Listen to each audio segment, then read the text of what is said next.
algunos puntos, que es lo que les voy a presentar.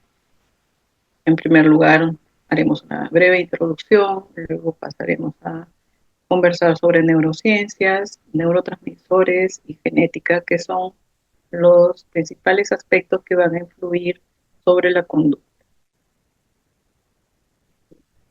A ver, vamos a ver si lo puedo presentar en grande. Entonces, con respecto a la parte psicobiológica, ustedes van a poder observar que esta es una rama de la biología que nos va a ayudar a comprender la conducta humana. Va a estudiar precisamente todos estos aspectos biológicos que sirven para entender cómo nos relacionamos y cómo el ser humano se ha ido adaptando a todos estos variables, factores que van a influir en el medio ambiente y que van a desarrollar la vida del ser humano. Y sobre ello van a existir tres principales ejes biológicos que se dice que son los que van a condicionar nuestras actitudes, nuestro comportamiento, ¿ya? Y vamos a transcurrir la clase conversando de estos principales sistemas. Hablaremos un poco sobre el sistema nervioso, sobre el sistema endocrino y sobre genética. Hay otro cuarto factor importante que es la interacción con el ambiente, que se refiere a las circunstancias a través de las cuales hay información guardada en nuestros genes, pero que va a estar modulada por el ambiente tanto interno como externo. ¿Ya? Y entonces el todo que vendría a ser este ser condicionado ya por los genes va a ser desarrollado con estos factores ambientales para dar lugar a la conducta que va a iniciar desde que el ser humano empieza a tener conciencia hasta el final de eso. ¿Ok?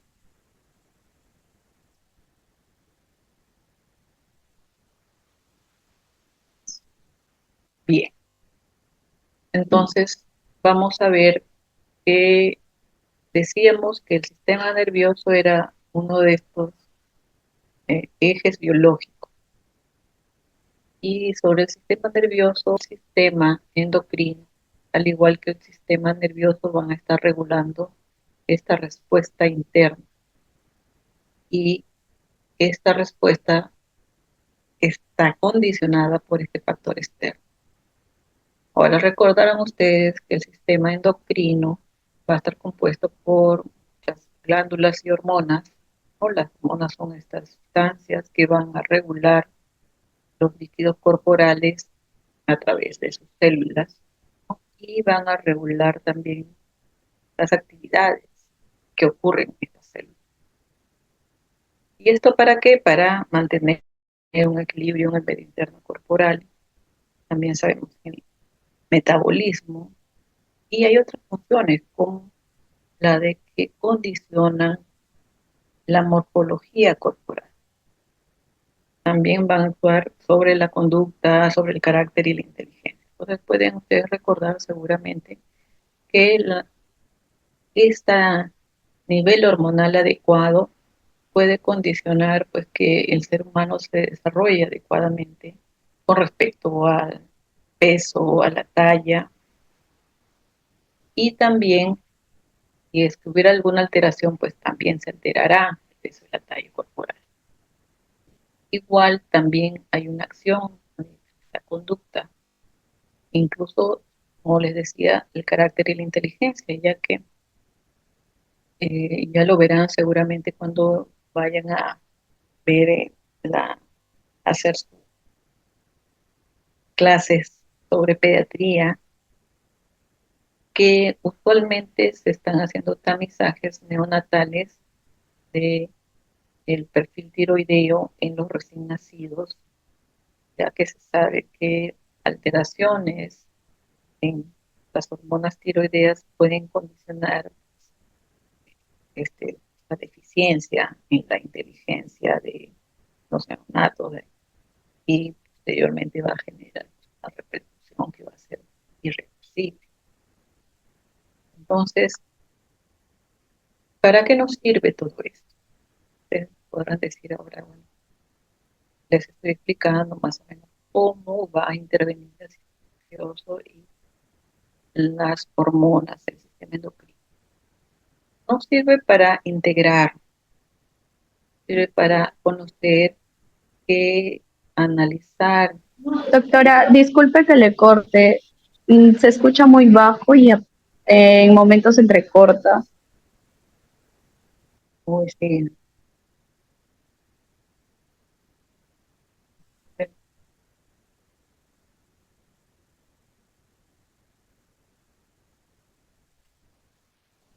a ver, estoy tratando de ver acá está diciendo que sí está conectado al internet.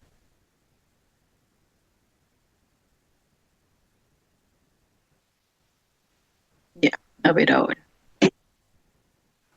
Entonces les decía que esto nos sirve para que podamos integrar estos conocimientos o de que todo esto se pueda ir conectando unos con otros, es decir, nuestro sistema hormonal, nuestro sistema nervioso, y estos aspectos vayamos a poder verlos enfocándonos no solamente en estos aspectos, tenemos que agregar cómo viene esta persona, cómo es su genética, ha sido de repente el papá, la mamá, qué antecedentes pueden tener, porque ustedes saben que hay muchas patologías, condiciones que se pueden transmitir de manera genética. Y esto va a influir también en la conducta, ¿no? Entonces, si nosotros lo vemos desde el punto de vista individual, que por un lado está la parte genética, que por otro lado va a estar el sistema nervioso y nosotros evaluamos el sistema hormonal de manera independiente, entonces no vamos a poder tener un claro panorama de lo que está sucediendo con esta persona. Ya, a ver. Entonces, cuando hablamos de neurociencias, vamos a ir estudiando estas ciencias que van a tratar de comprender que nuestros procesos mentales van a tener influencia de toda esta parte biológica, de toda esta parte neurológica y endocrinológica que estamos conversando para poder entender qué es lo que va a suceder con la conducta. Es decir, que el estudio de estas neurociencias que se van a enfocar en analizar la estructura, la función neuroquímica, farmacológica y patológica del sistema nervioso, como resultado nos van a dar que vamos a poder observar de una mejor manera cómo se va a desarrollar la conducta. Y por consecuencia, si hubiera alguna alteración del sistema nervioso o como lo decíamos anteriormente, del sistema hormonal, vamos a tener que la conducta de repente no va a ser una conducta adecuada, de repente no va a ser una conducta que consideremos normal, ¿no? O que haya unas reacciones normales. Y sabemos también cuando observamos conducta que esto va a tener que ser evaluado, ¿no? Cuando observamos las conductas, tenemos que ir a ver qué ha pasado con este paciente. quizás tenga alguna alteración hormonal y tengo que enfocarme en ver qué está pasando con su sistema hormonal. Si es posible pedir exámenes auxiliares, si es posible solicitar que lo vea el endocrinólogo. Es decir, que no solamente nos vamos a enfocar solamente que su conducta está alterada, sino que tenemos que ver y estudiar por qué está así. Igual, sabemos que hay influencia de alteraciones del sistema nervioso. Entonces, si la conducta del paciente por algún motivo está alterada, tenemos que buscar la explicación y ver qué está pasando en su sistema nervioso. Hay una alteración a nivel cerebral o el sistema nervioso periférico que condiciona que esa conducta haya sido alterada. Tenemos que estudiarla también. Entonces, el estudio de estas neurociencias de manera integral va a hacer que podamos comprender por qué la conducta se presenta de tal o cual manera. Entonces, para eso nos está sirviendo. Igual si el paciente ya está recibiendo algún tratamiento o ya está siendo evaluado, tenemos que tener en consideración también esto. El paciente presenta esta conducta y ya está recibiendo tratamiento, entonces será apropiado el tratamiento, estará regulando, estará ayudando al paciente o no. Eso tenemos que también tenerlo en consideración.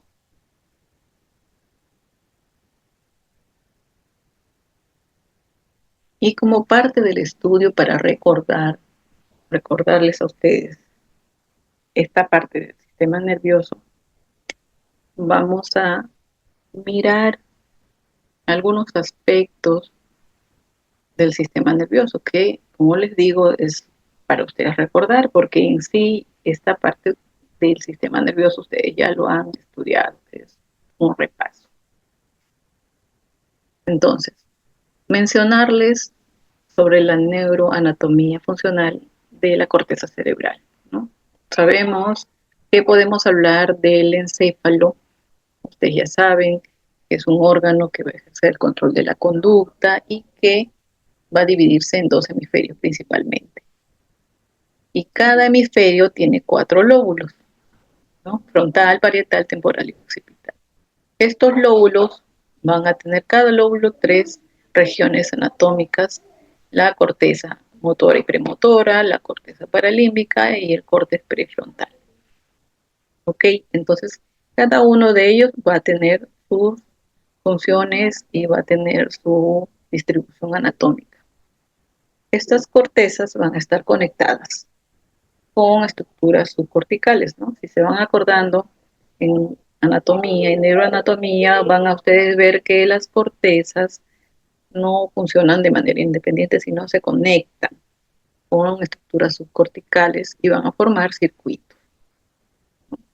Y estos circuitos anatómicos van a ser los que se conoce que han determinado según los estudios de neurociencias, la relación entre el cerebro y la conducta, ¿no? Entonces, este estudio de las últimas décadas sobre cerebro y conducta se ha relacionado precisamente por este conocimiento de estos circuitos. Ok.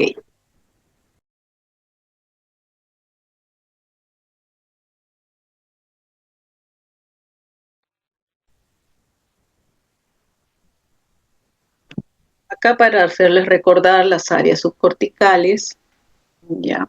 Acá estamos viendo en este esquema, pero ustedes ya se van a ir acordando cuando lo repasen que tenemos el tálamo, el hipotálamo, el sistema límbico que está compuesto por el hipocampo, la amígdala, la circunvolución cingulada, el bulbo olfatorio y los cuerpos mamilares. También tenemos los ganglios basales. Dentro de los ganglios tenemos el cuerpo estriado, el globo pálido, la sustancia negra y el núcleo subtalámico. Entonces, estas son las áreas subcorticales que se van a conectar con la corteza cerebral que vimos en la lámina anterior. Y desde ahí se van a formar circuitos que van a estar unidos. Otro término importante que es necesario que conozcamos en neurociencias es este término de neuroplasticidad, que no vamos a decir que es reciente, ya tiene algunos años, pero que ha sido un término que ha venido a hacer cambios en conceptos que se tenían hasta hace algunos años y que ha generado pues gran controversia y motivos de investigación, ya que nos han dado muchas eh, esperanzas y de repente buenas noticias con respecto a eh, la mejora de algunas enfermedades y trastornos que se pueden presentar a nivel cerebral. ¿Y qué pasa? Que según la Organización Mundial de la Salud, la neuroplasticidad viene a ser la capacidad de las células del sistema nervioso para regenerarse anatómicamente y funcionalmente.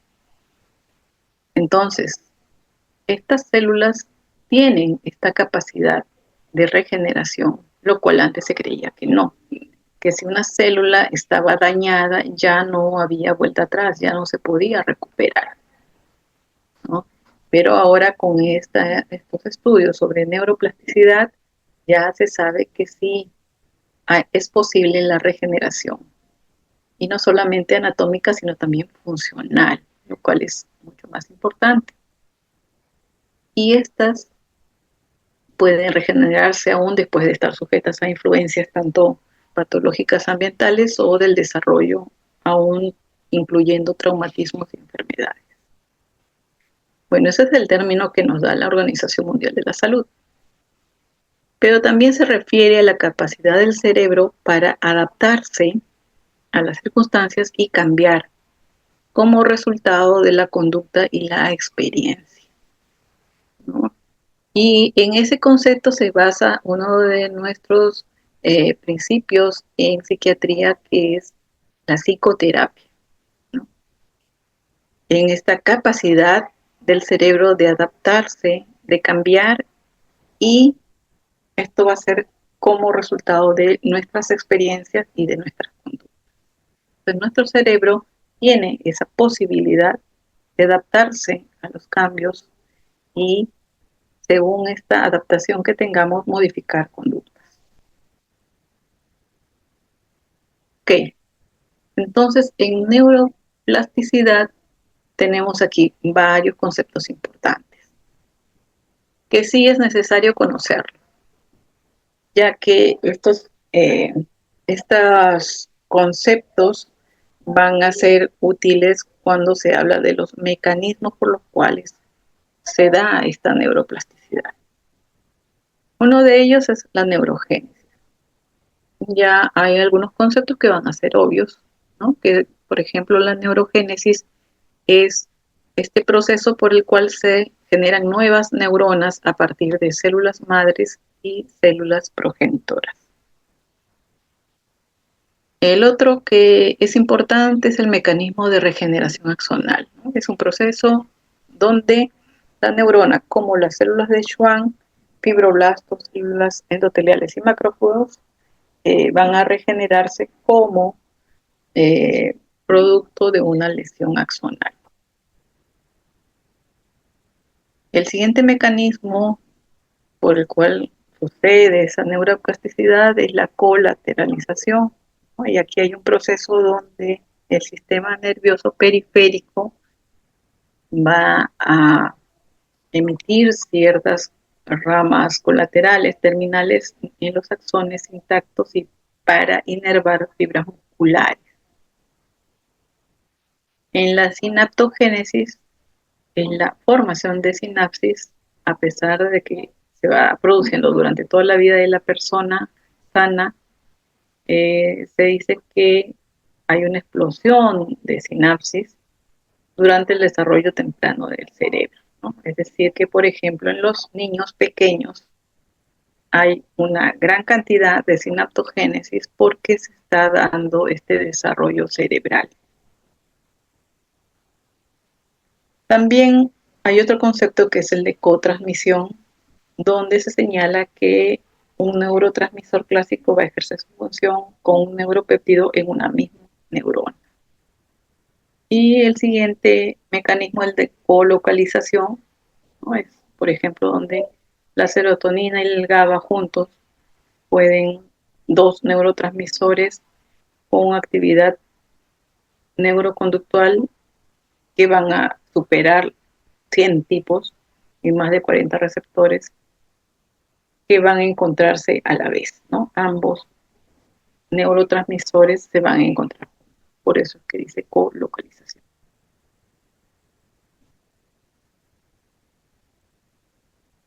Y la neuroplasticidad,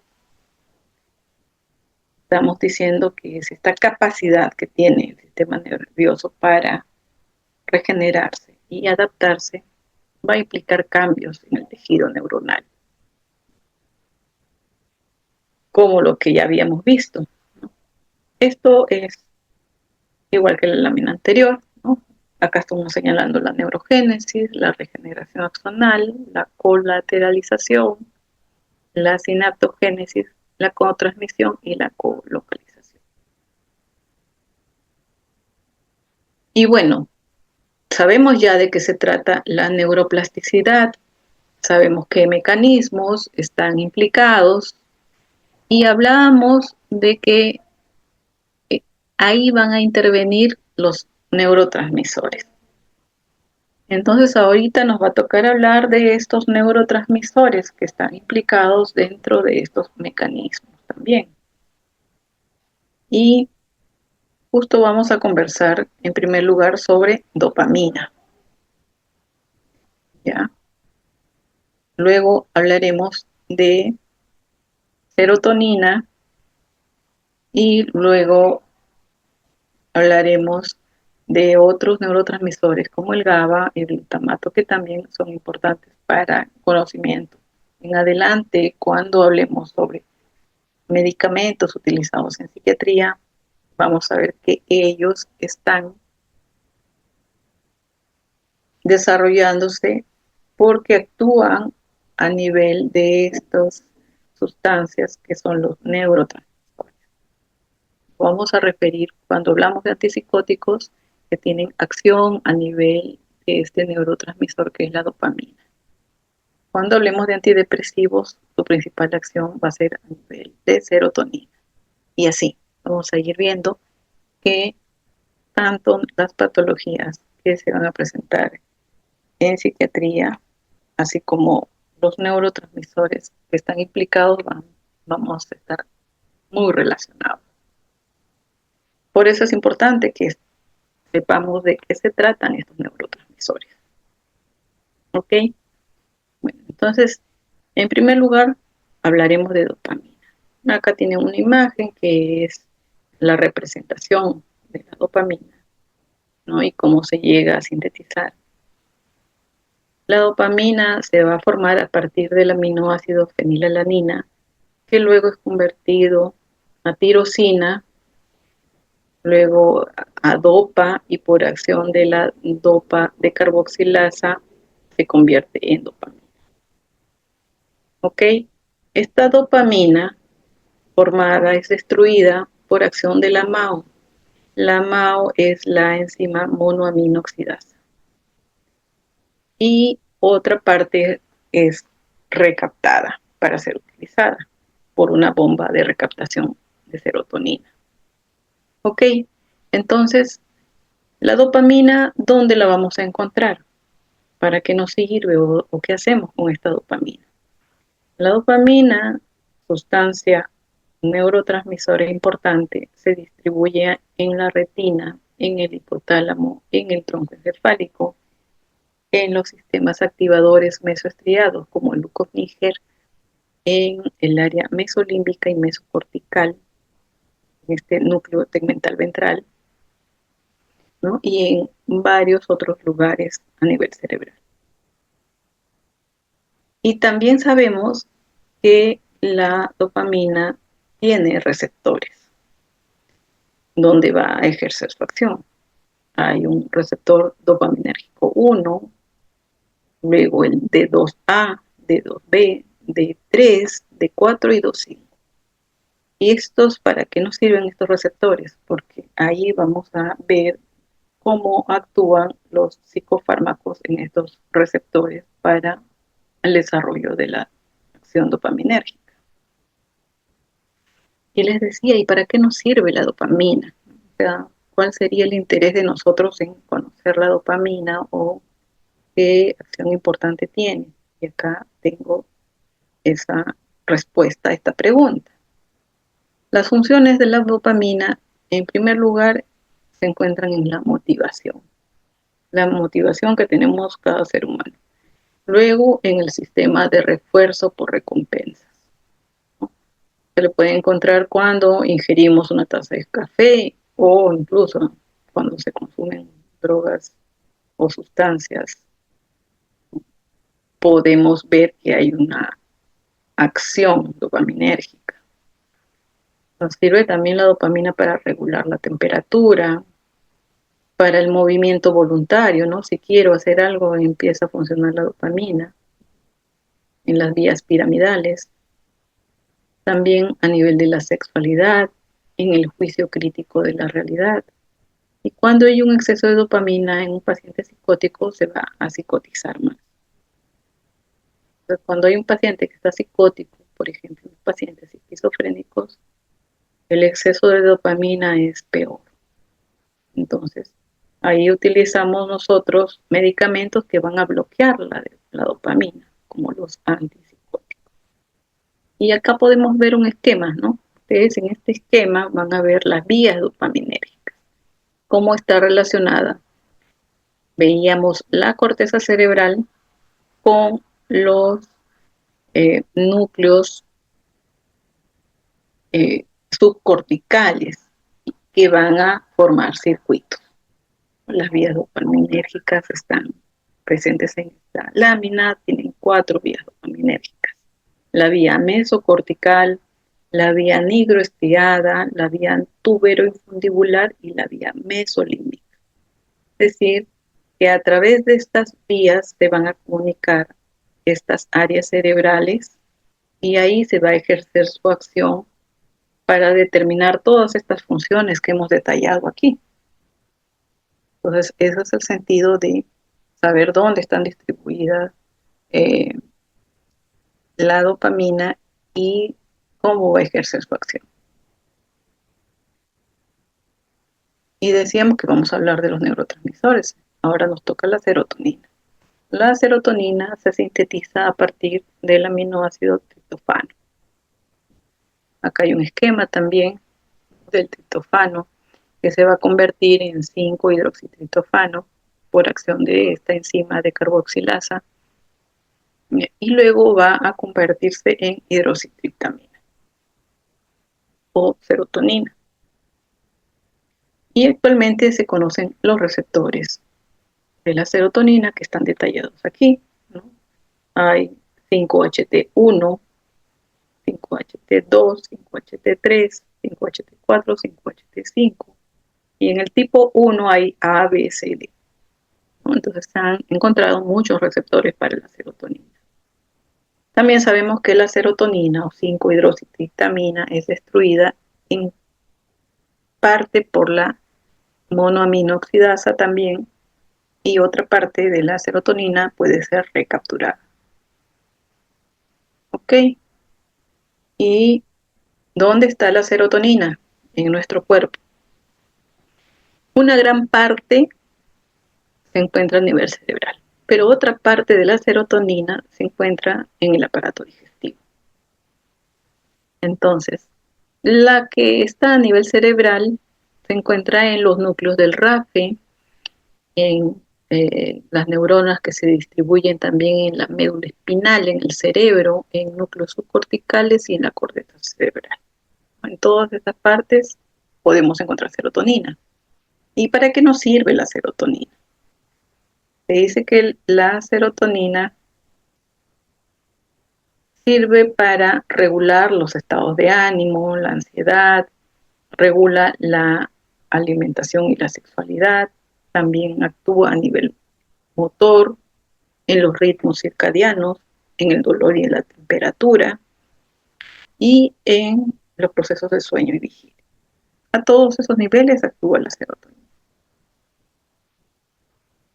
También tenemos que conocer la acetilcolina, que es otro neurotransmisor. La acetilcolina tiene dos tipos de receptores, muscarínicos y nicotínicos. Seguramente ya se acordarán un poco de sus clases sobre el sistema nervioso simpático y parasimpático. Los muscarínicos están en los ganglios autonómicos, en el sistema nervioso central, en el corazón y en el músculo liso. Y los receptores nicotínicos están en la placa mioneural y en los ganglios autonómicos, en las glándulas suprarrenales, también en el sistema nervioso central.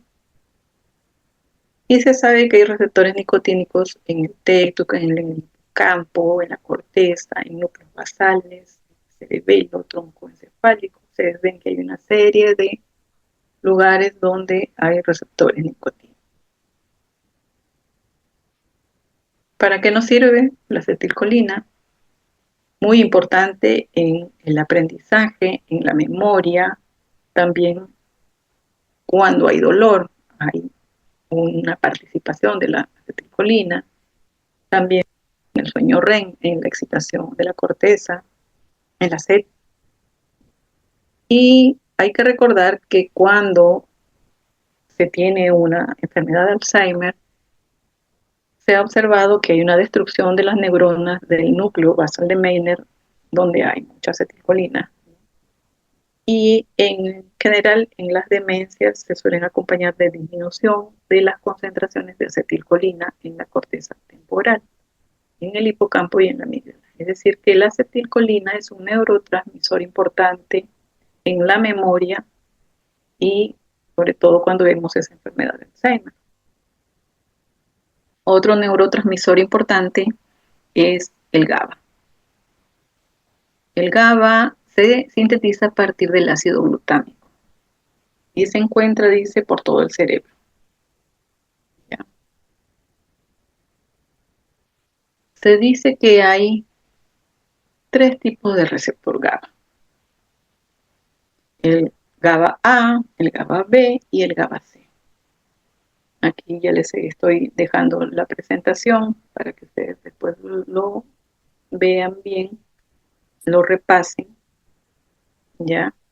Y el GABA se sintetiza, pues como decíamos, a partir del ácido glutámico o glutamato que está aquí en este esquema. Los receptores GABA A están en la possinapsis y son los que están muy relacionados con los barbitúricos y las benzodiazepinas.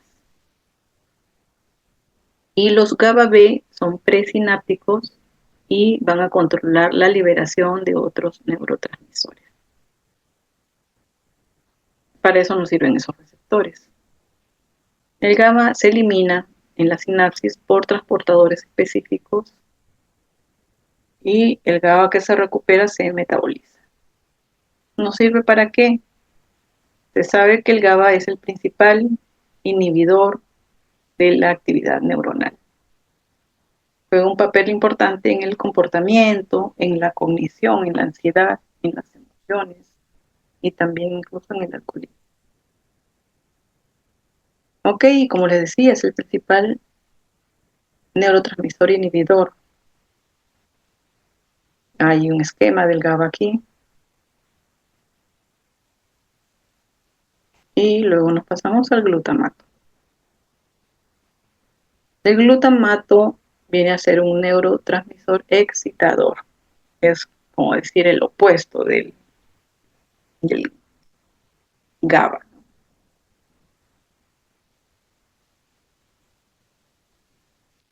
La hipoactividad del sistema glutamatérgico por bloqueo de un receptor que es el NMDA puede producir las alucinaciones y la disociación de la realidad que se encuentra como característica de la esquizofrenia.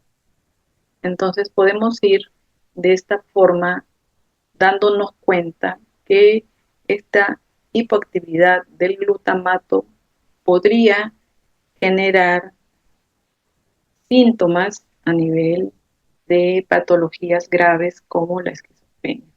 Por eso es que también es importante que conozcamos el sistema glutamatérgico. Y cuando hay una hiperactividad, más bien, se produce una cascada excitatoria en el sistema nervioso, lo va a generar una neurotoxicidad y va a magnificar los daños cuando hay, por ejemplo, hipoglicemia, hipoxia o convulsión. Entonces, un exceso de actividad glutamatérgico va a resultar tóxico para el sistema nervioso. Entonces, debe haber una regulación. No puede estar en poca actividad ni en hiperactividad, porque de ambos lados se van a producir síntomas o alteraciones. El glutamato es un aminoácido que se produce a partir de la glutamina y se elimina en la sinasis por medio de transportadores especializados. Luego de ser metabolizado, este es recaptado a los terminales neuronales. Y bueno, esos serían los neurotransmisores importantes de los cuales les quería conversar ahora. Cuando hablábamos al inicio de la clase, recuerdan, veíamos que habían factores que estaban influyendo en la conducta del sistema nervioso central. Ya vimos, recordamos un poco de su composición, de su distribución. Hemos hablado un poco de neurociencias y un poco sobre neurotransmisores. Y ya en esta parte vamos a conversar un poco sobre genética, que es también un factor importante que va a influir en la conducta humana. Y en la genética tenemos que decir que es una ciencia que estudia la herencia o la transmisión de los caracteres morfológicos y fisiológicos que se heredan de padres a hijos. Muy bien, hasta ahí creo que todos sabemos esto.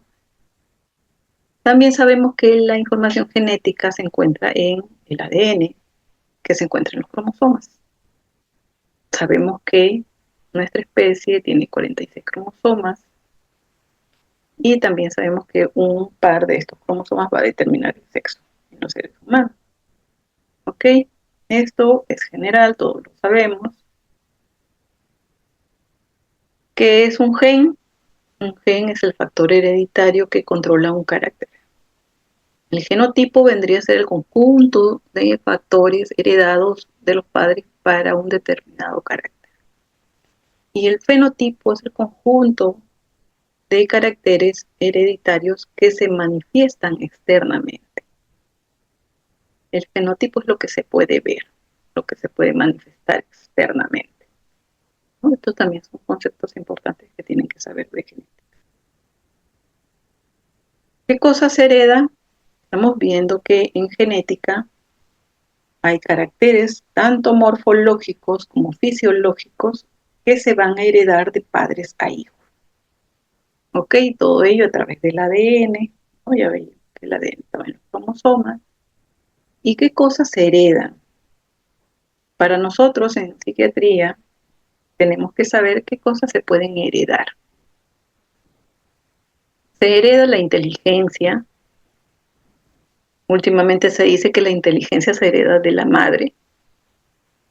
Según estudios de investigación se dice que la inteligencia en gran parte se hereda de la madre. Se hereda también las habilidades verbales y espaciales. La memoria también se hereda, el temperamento, los rasgos de personalidad también se pueden heredar. La predisposición para fumar y beber también, que no es algo agradable tener esta predisposición. No creo que nadie quiera tener esta potencialidad que puede heredarse de los padres, pero bueno, así está investigado ya que sí se puede heredar esta predisposición, no quiere decir que va a ser un determinante. Y también, lamentablemente, las enfermedades neuropsiquiátricas se hereda, por ejemplo, el Huntington se hereda una enfermedad neurológica, y en psiquiatría se puede heredar la depresión, la esquizofrenia, el trastorno bipolar y otras patologías en psiquiatría. Entonces, por eso es importante que sepamos que sí hay varios trastornos mentales que pueden heredarse e incluso otras potencialidades que no se consideran trastornos también se pueden heredar. No. El hecho de heredar esta predisposición a fumar o beber no significa que necesariamente tengamos ese destino. Habíamos dicho que las conductas no solamente se van a influenciar por un solo factor, por ejemplo, por este factor genético. No podemos decir que porque nuestros padres o nuestros abuelos eran fumadores o con tendencia al alcoholismo, también el hijo o el nieto pues, podría heredar, ¿no? Existe la predisposición, sí, pero también existe el factor ambiental, ¿no? También existe este otro factor de la mamá o el papá, ¿no? No solamente somos producto de un solo factor genético, sino que hay una combinación de factores cuando se juntan estos cromosomas. Y esta influencia ambiental, esta influencia de crianza, también puede determinar la conducta. Incluso vemos que hay neuroplasticidad donde nos da la opción a nosotros tomar decisiones y cambiar estas posibles disposiciones que nos da la genética. Ok, pero decíamos que sí, pues hay ciertas alteraciones neuropsiquiátricas que se pueden heredar, como la depresión, ¿no? La depresión sí es un trastorno que podría heredarse. Entonces sabemos que en la depresión hay acontecimientos vitales asociados a la depresión, como por ejemplo, puede tener depresión alguna persona que tenga el fallecimiento de un familiar cercano, que de repente sufra o haya sufrido de violencia familiar, de una separación, de un divorcio, de conflictos conyugales graves. Y estos acontecimientos vitales se relacionan con la depresión. En las mujeres que tienen un riesgo genético bajo, la incidencia de depresión fue de 0.5 a 6.2%, ¿no? Las que tienen un riesgo genético bajo. Sin embargo, las mujeres que tienen riesgo genético alto, las probabilidades aumentaron de 1.1 a 14.6, ¿no? Hay una gran probabilidad de desarrollar depresión, ¿no? Aquí vemos cómo influencia la genética. Sobre el alcoholismo, que es un marcador de riesgo genético, también sabemos que tiene cierta tendencia a inducir la depresión. Y las personas con un riesgo genético a la depresión muestran una mayor sensibilidad frente al estrés, ¿no? Es decir, las personas que tienen antecedentes de familiares con depresión podrían tener esa mayor sensibilidad cuando se les somete a circunstancias de estrés. Y sobre la depresión y la genética, durante mucho tiempo se pensó que el trastorno depresivo mayor tiene un componente genético basados en estudios familiares, de gemelos y de adopción. Entonces acá nos dicen que tener un familiar de primer grado con trastorno depresivo mayor nos aumenta el riesgo de diagnóstico de trastorno depresivo mayor en 2.84 veces. Este es el resultado de los estudios. Y en los estudios de adopción se observa que hay un aumento de hasta 3 veces en la tasa de depresión en los padres biológicos de una persona con depresión en comparación con los padres adoptivos. Y también se llegó a la conclusión de que la heredabilidad del trastorno depresivo mayor es de 40%. No es una heredabilidad alta. Y bueno, hablábamos de depresión como una de las patologías más eh, relacionadas a esta posible heredabilidad. Y otra patología que les había mencionado es la esquizofrenia. Entonces, La esquizofrenia también es un trastorno que puede heredarse.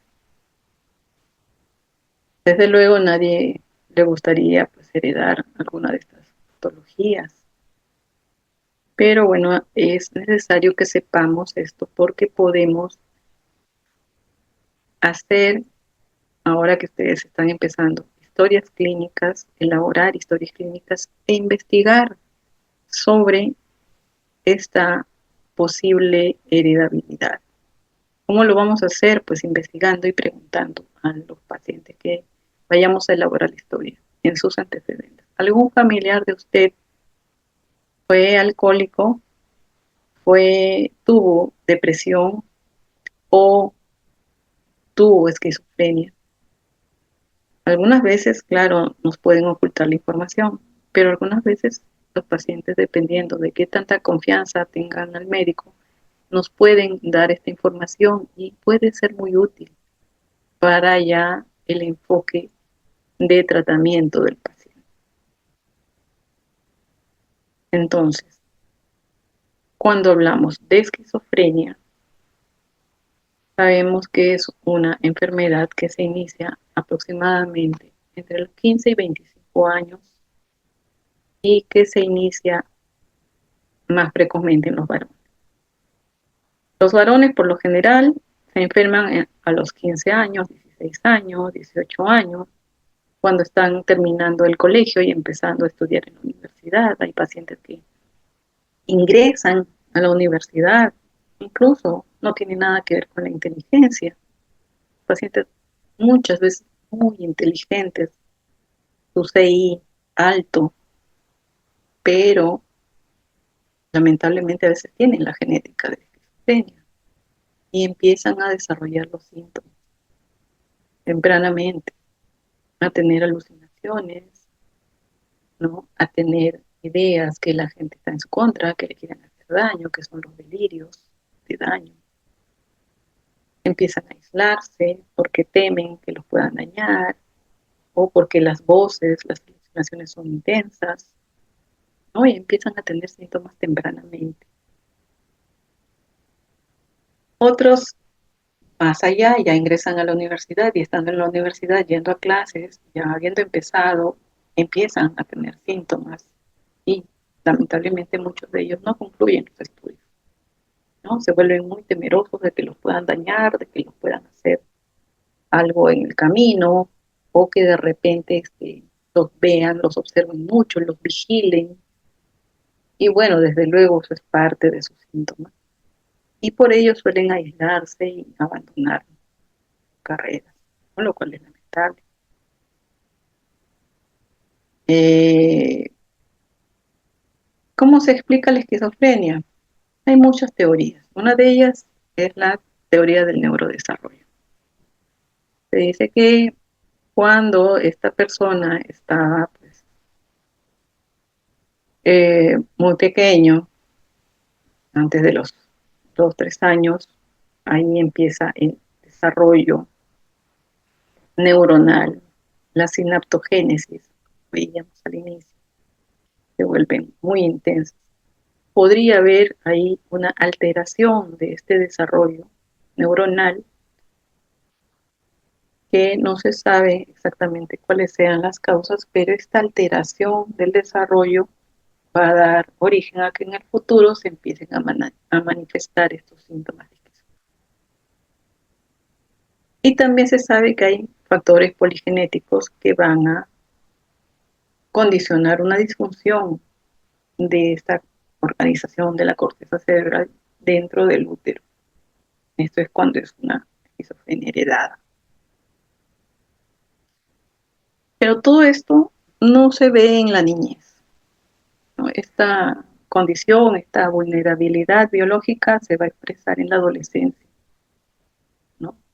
Y entonces vamos a tener que hay una sumatoria de factores biológicos y psicosociales que pueden desarrollar o hacer que se manifieste, se exprese. Cuando vean sobre esquizofrenia van a ampliar un poco más. Entonces sabemos que la enfermedad se puede explicar por un modelo poligenético o multifactorial, donde hay implicancia de algunos cromosomas, que era lo que nos traía para conversar de esquizofrenia, ¿no? Hay cromosomas que ya se conoce que están implicados en el desarrollo de la esquizofrenia. Es decir, que si se hace un estudio genético a los pacientes que muestren un inicio de síntomas, probablemente encontremos que sí hay una relación a nivel cromosoma. Se encuentra, dice, en el cromosoma 5, 6, 8, 11, en el cromosoma X y 20. Entonces, bueno, está demostrado que hay una participación genética en esto. ¿Y cómo encontraremos la esquizofrenia en nuestra realidad, en nuestro medio? Los estudios de prevalencia nos indican que en la población en general, ya sea en nuestro país y en cualquier otro país, en cualquier medio, se ha establecido que existe un 1% de la población que puede tener esquizofrenia.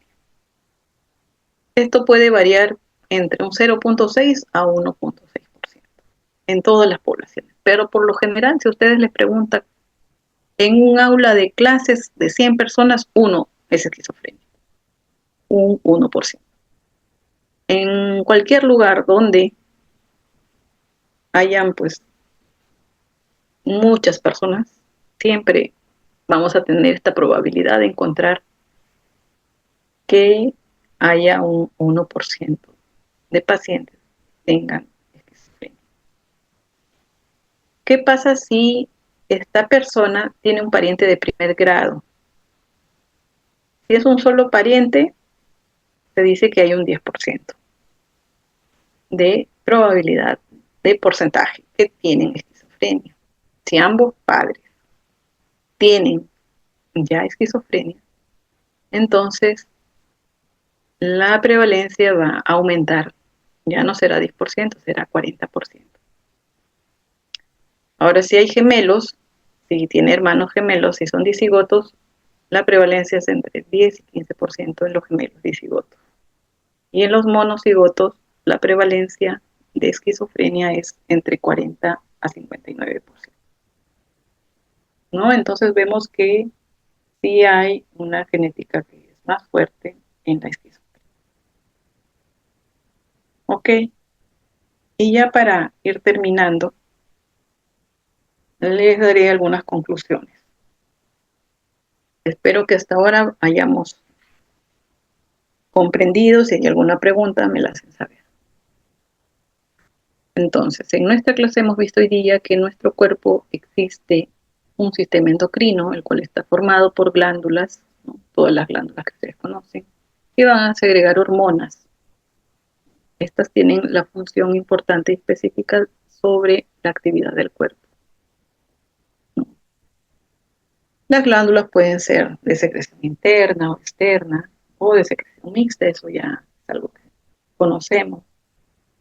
Por otro lado, también sabemos que todas las partes del cuerpo tienen que coordinarse y para ello van a requerir del sistema nervioso que va a controlar y dirigir todo el cuerpo y cómo nos relacionamos con el medio externo que vivimos. Es decir, todo el trabajo de recibir los mensajes del exterior y del interior del cuerpo y de responder a ellos y coordinarlos lo va a realizar el sistema nervioso, por eso es tan importante. Y nuestro sistema nervioso está formado por el sistema nervioso central, periférico y vegetal. Entonces, vemos que es tan importante el sistema endocrino como el sistema nervioso y en esta última parte hemos revisado la genética. ¿Ok? Entonces, hemos visto esta parte biológica, ¿ya? Pero también sabemos que hay una importante influencia ambiental y que no todo va a venir determinado por la genética o por la biología, sino que la influencia ambiental también va a tener su parte para el desarrollo de la conducta. tanto de la conducta normal como de alguna alteración. Ok, quiero saber cómo vamos hasta ahí, si hay alguna cosa que queramos aportar, aclarar. Estaré atenta a sus preguntas. ¿Alguien levantó la mano? Sí. A ver, Sí, Carolina. sí, doctora, yo he escuchado, así como mencionó de que el alcoholismo tiende a ser hereditario, una vez escuché de que también la tendencia de, por ejemplo, de los padres, si por ejemplo el papá es una persona que se ha dedicado a ser delincuente, a robar, es probable que dicen al menos que los hijos también tengan esa tendencia. ¿Esto es cierto o es un mito? Bueno, también la conducta va a depender, como les decía, del entorno. Si esta persona ha crecido con la influencia de este padre y ha visto desde temprana edad esta conducta, pues, fraudulenta, esta conducta patológica, anormal, hay una gran probabilidad de que sea una cuestión aprendida también. Es decir, que no solamente podamos decir que soy así porque mi papá también era y lo heredé, sino que gran parte de la conducta se adquiere, sobre todo en la niñez, por aprendizaje, por el ejemplo. Y si ya esta persona tenía una conducta alterada, donde no había un respeto por las normas, donde no había un respeto por eh, la convivencia con otras personas, entonces sí existe una probabilidad de que esta persona se desarrolle también de la misma manera.